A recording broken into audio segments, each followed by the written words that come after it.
Welcome to the Decide Your Legacy podcast, helping individuals and businesses unleash their potential. Join us every episode as host Adam Gregg discusses what is holding us back and how to find hope for moving forward. Along the way, we discuss developing healthy relationships and navigating life transitions while overcoming fear, stress, and anxiety. Live the life you want, the legacy you decide. Welcome to the Decide Your Legacy podcast. This is episode 142. We are approaching 20,000 downloads since we started the podcast. And this is actually the third part of Decide on 2025. Today I'm going to cover 7 decisions that I have decided to make to have a great 2025. You're going to be able to make some decisions about your 2025 as well today. If you haven't heard those first 2 episodes, you can check those out. That'll help us actually pass 20,000 downloads. So I'm your host, Adam Gregg. I have been a coach. I'm a coach, a legacy coach. I'm about big futures. I've been a family therapist and mental health professional for over 25 years. My passion is to help people find clarity that propels them forward to face things in their life so they can live their legacy today. I talk about stuff that I can struggle with myself. I'm a fellow traveler. I don't have it all figured out. And this specific podcast is going to help me as much as it's going to help you because it challenges me as I talk about it. So every episode, I try and share something I've done recently that is uncomfortable. I want to start each episode sharing something that's uncomfortable because I don't believe that anything is really more important to your mental health than choosing to face your fears, scary things in your life, and that nothing is more damaging to your mental health than playing it safe, not taking risks, not stupid risks, I mean calculated risks, but doing healthy things, reaching out to people. I have taken the time and put energy into making hard, difficult phone calls, having hard conversations over the last week, addressing situations personally and professionally, and just being intentional about it. And it is based on one of the decisions that I made to do scary things at the beginning of the year, to not hold back. And I remember at the end of the day on Friday, I thought to myself, even though I did have some hard conversations, I still avoided some things. And then I talked to a friend and I was frustrated with myself, but I wasn't choosing to look at the progress I had made. I was violating my own rule, which is to measure your progress backwards from where you were the day before, the week before, the year before, not actually where you want to end up. So not forwards. So yeah, that's when you focus on the gap between where you want to be and where you are now. So I want you to start off with a similar type of action. I would like you to think about where you were in January of 2024, and then where you are now in January of 2025. So just think of a couple things: relationships, financially, professionally, spiritually, physically, with your hobbies, with friendships. Think about where you were then and where you are now. And as we go through this podcast, you're going to have a chance to make some decisions to make January 2026 more special than it may be had you not listened to this podcast, because you're going to take some specific actions. You're going to make decisions. Growth is a process. You know, I had some conversations with clients recently about, which is really what I do. Specifically, I ask clients frequently at the beginning of the session, what are you worried about? What are you afraid of recently? And they'll tell me usually something that's on their mind. And it can be that they fear they're going to fail, or they're worried about being judged, or they're worried about rejection, or they're worried that they aren't actually enough. And then I love starting at the beginning of the session, hearing about what they're afraid of so we can unpack it. And I'll ask them some questions. And that actually inspired me to think of these last 2 decisions that I want to make in 2025. I had already made the decisions, but I have more inspiration just hearing how amazing it can be for somebody to actually talk through their worries and then to bring truth to their worries. That's one of the great things of having a good friend or a coach. They can talk you through it.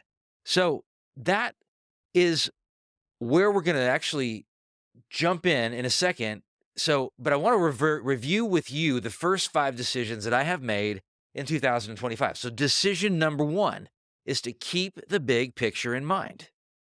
And some of the actions that I encourage you to take are to talk about your vision with somebody that you trust. I mean, think about where you want to be in 10 years, and then share it with one person that you trust. That's scary, but it's really going to be helpful to you in order to head in that direction. The second decision, as I mentioned before, is I've chosen to do some scary things in my life, to face things in my life. What are those fears that I need to face? Well, fear of rejection, fear of failure, fear of not being good enough, fear of not knowing what I'm going to say next, fear of letting go and it not going well. Those are fears, and I'm choosing to do that more and more. Hopefully, I will tell you this much too. It's like every day I struggle.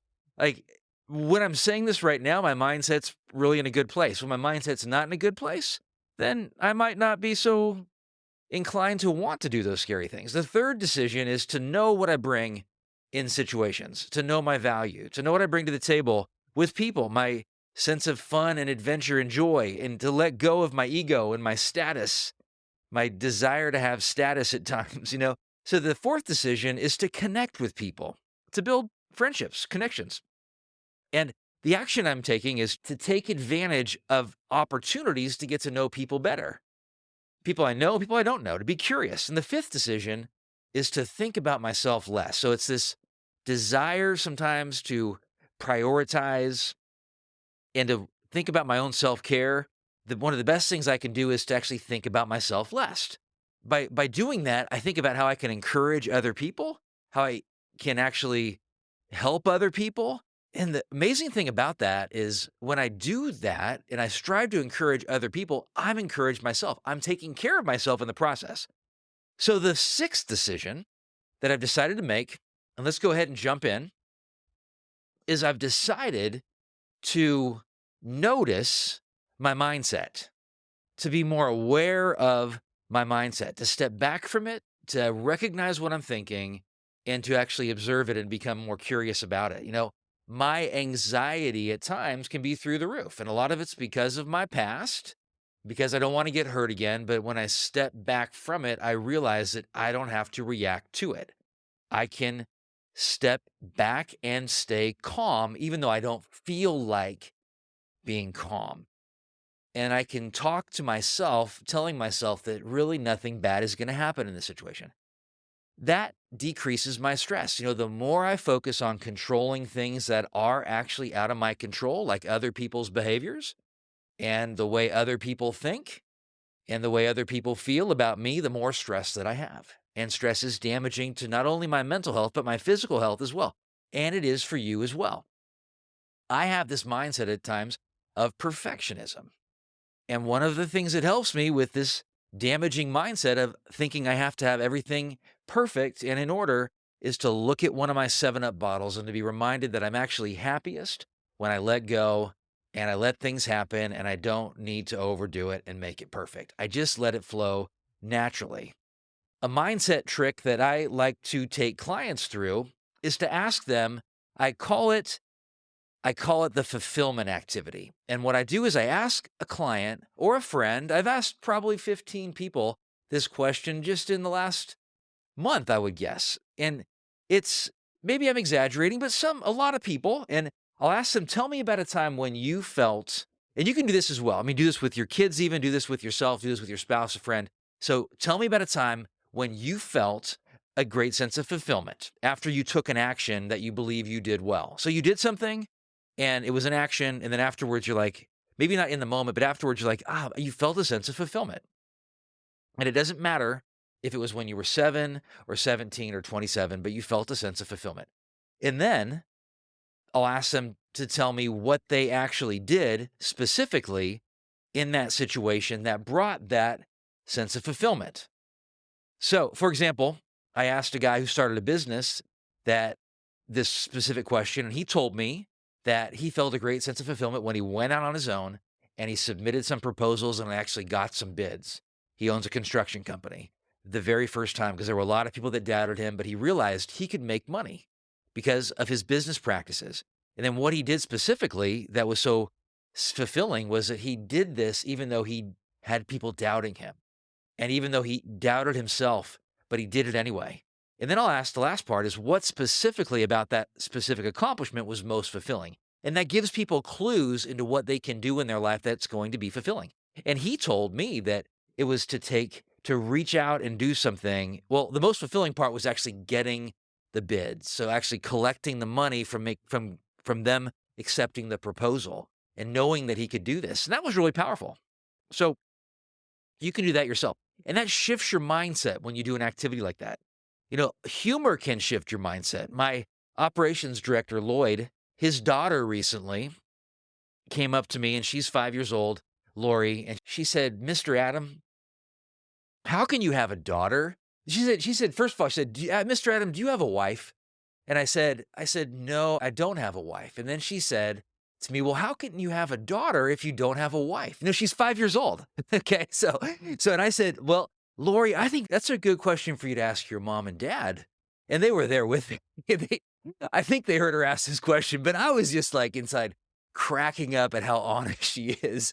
And you know what? That really is something that is kind of awkward for a 5-year-old they're not going to understand that. So I've laughed a lot over that, just talking to Lloyd and telling that story. When our mindset is focusing on things that are not true, our body's going to feel different than when we focus on things that are true. So when you tell yourself something is true that's not true, like I like this because it's going to please some other people, you're going to feel different because you're lying to yourself. You're not being honest. You're just liking something or you're saying yes to something because you want to please them. Now, you want to recognize that feeling because it's going to give you an opportunity to recognize how and when you can shift your mindset. Quote that I like is I try to get up and be proactive, productive every day. I don't let the old guy in. That's Clint Eastwood. Another powerful thing to do, and this is what I was discussing at the beginning of this episode, is that people can go through this cognitive behavioral therapy activity that I've learned in different formats over the years. And Byron Katie, I got to give her some credit, and she calls it doing the work. And there's 5 questions. So when I ask clients or friends or whoever it is, that what are they most worried about? What are they most afraid about right now? Well, they share something with me. So, for example, somebody recently told me that he didn't feel like he's good enough. So he was struggling to feel that in his job, he was good enough, and he works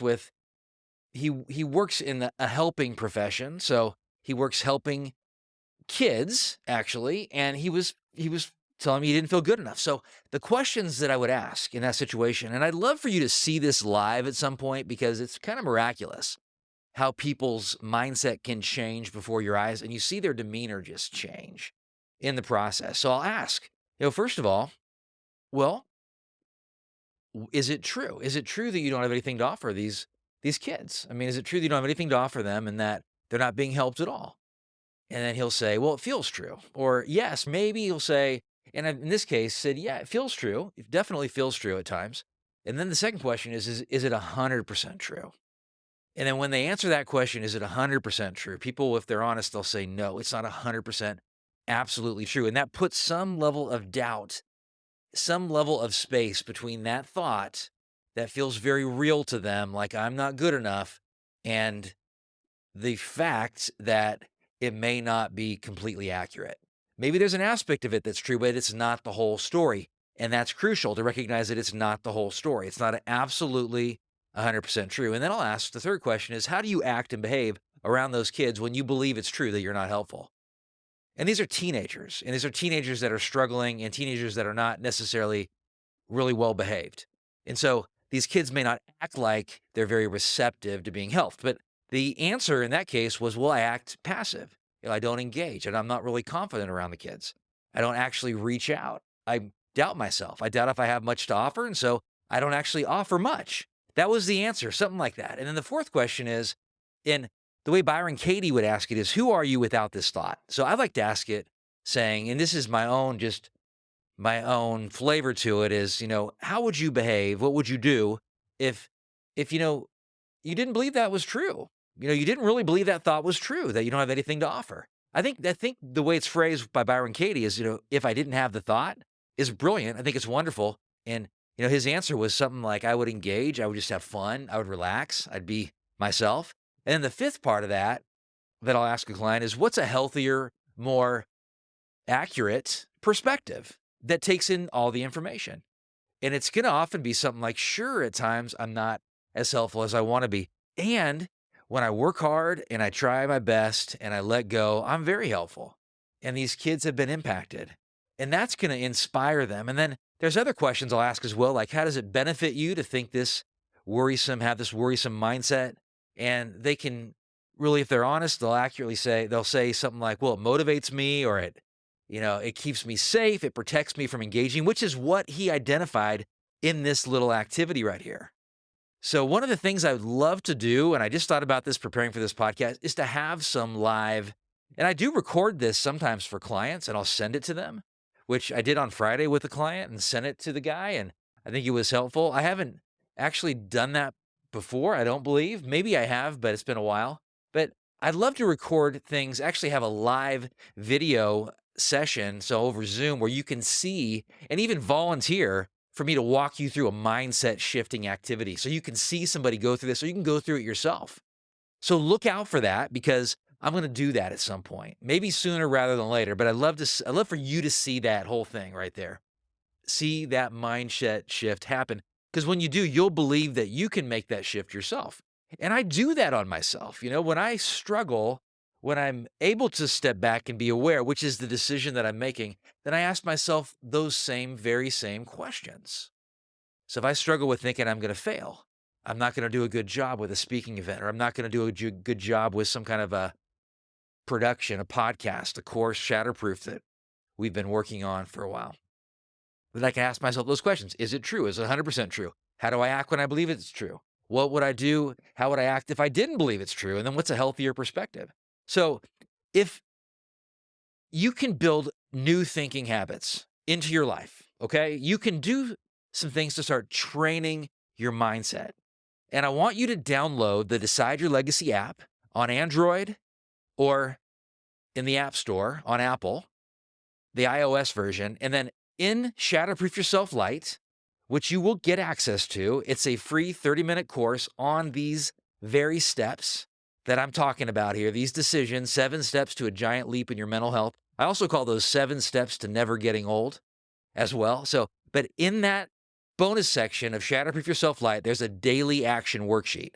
There's a video you can watch, and I walk you through these mindset shifting habits that I've built into my life and that many, many of my clients have built into theirs. And the new legacy group that just started, they're doing this every day. At least that's their commitment, is to do it every day, where they engage in the daily action worksheet, which takes you 5 to 10 minutes in the morning, 5 to 10 minutes in the evening. The 7th decision that I have made is to notice my emotions, not just notice my thinking, but actually notice how I'm feeling. Amazing. That's one book that helped me to start noticing how I'm thinking is called The Untethered Soul by Michael Singer. Highly recommend that book, because it has a chapter called The Voice Inside Your Head. And then it has another chapter, I think it's chapter 2, it's called My Inner Roommate. And it helps you to think of that voice, that thinking, as external, and a part of you that's not actually you. Well, this 7th decision is to notice my emotions. So when I notice my emotions, I'm noticing that I'm feeling anxious, or I'm feeling sad, or I'm feeling excited, or I'm feeling confident. And then I'm asking myself, well, why? What's going on that's leading to me feeling that way? So I'm allowing myself space between my emotional state, my emotions, and then my reaction. And so Viktor Frankl, in Man's Search for Meaning, he called this the stimulus, the space, the stimulus and the response. Okay, so something happens and there's a trigger in your life. So someone says something offensive, and then you have a space between how you respond. So when there's no space, I call that a reaction. When there is a bigger space, I call it a response. So he was a psychiatrist, a Jewish psychiatrist who was in Nazi Germany. He was in a concentration camp for a long period of time, and he survived. He wrote this great book, but that's one of the concepts that stuck with me from that book. The first time I was ever introduced to that concept about the space between stimulus and response was in Stephen Covey's The 7 Habits of Highly Effective People, another great book that I'd highly recommend you read. So Just reference 3 books right there, and we can link in the show notes to all 3 of those books. We will make sure we do that. And there's another thing I want to make sure I link to, which I didn't actually even reference, but it's an article based on, it's called Replacing Damaging Core Beliefs. It's on shifting your mindset. It's an article I wrote over a year ago that we'll link to in the show notes as well. And it has those 5 questions that I shared with you listed out in that article. So, and that's on the 6th decision that I'm making, which is to notice my thinking. So the 7th decision is jump back in. I want to notice my emotions, to observe my feelings and not actually take orders from them. When you don't observe your feelings, you can just react to them, and then you don't actually process them by understanding what is really going on in this situation. So you get stuck in these emotional states. I can, and some call them emotional homes. I heard Tony Robbins refer to it that way. I even like to think about it as we are not we're not learning from our emotions. We're getting stuck on them. I mean, it's like we're in brain lock on our emotions, so we are stuck right there. And we can do things that are not actually productive when we get stuck in an emotional state, like numbing type activities. So that's when people often scroll on their phone and spend a lot of time doing so, or they get consumed by distractions that aren't productive. It may be a goal that's not the best goal for them to focus on right now because they're avoiding a bigger goal, like facing a fear. It may be that they're drinking or smoking or getting involved in some kind of unhealthy, toxic behaviors that can damage their life. And so that's the emotional state they're not becoming aware of. So they're too comfortable in that state. They're not getting space from it. So an activity I like to take teams through sometimes, and when I do group team activities, so I'll work with core leadership teams with companies frequently. And I like to do icebreakers to get people started. And sometimes when I first connect with a team of managers, of leaders at a company, I will do and have them engage in an icebreaker where they get to know each other better, even though they already work with each other. Because I tend to realize that they're probably uncomfortable in this setting, getting in a more intimate setting with their coworkers where people are starting to talk about real issues. My passion is people talk about the real stuff, building cohesive teams where they're addressing the core issues. They're not avoiding conflict. They're seeing it can be healthy and productive. So one of the activities that I'll do to get their emotions, their guards down, so maybe they're really kind of fearful of the interactions that could take place. So I'll have them do an activity where they select a coin from a jar and then they share something that happened in their life on the date that's actually on that coin. Or I'll have them answer some specific questions like their first job, their worst job, their favorite snack, and then something challenging in their childhood. Sometimes I'll have them pick a random number and everyone answers the same question from a question jar, from the legacy jar, which is a tool, communication tool that I've been selling for over a decade to people. So I want you to see how you can help people become more comfortable with their emotions by challenging them to face their emotions. So even though they're uncomfortable and don't want to actually talk, or they don't want to actually share because they're feeling anxious, they're feeling some shame about their life, they do it anyway. And they see on the other side is freedom and growth, and all the good stuff is on the other side. So I want to link in the show notes as well to an article on my 50 favorite relationship building questions. And there's one on my favorite icebreakers for teams and families as well. This whole concept of having an emotional home, let me dig a little deeper into that. So when we are in a negative emotional state, our energy is different. I mean, think about it. If you're sad on a scale 1 to 10, where's your energy level? It's probably going to be low, like a 2 or a 3 on a scale 1 to 10. 10 is high, 1 is low. And if you're excited, where's your energy level? I mean, it's implied in that it's probably high. When you're confident, where's your energy level? So what happens is we become more comfortable with certain emotional states and we don't regulate our emotions. That's the phrase I was looking for before, is when we have an emotional state, whether it's a positive or negative one, we have the ability to step back from it and regulate ourselves. So we don't have to get consumed by that emotional state. So we're stuck in it. We can learn from it. So I would challenge you, and this is what I'll do with clients, is I'll challenge people to identify a couple negative emotions and a couple positive emotions that over the last week they have experienced, at least more than twice.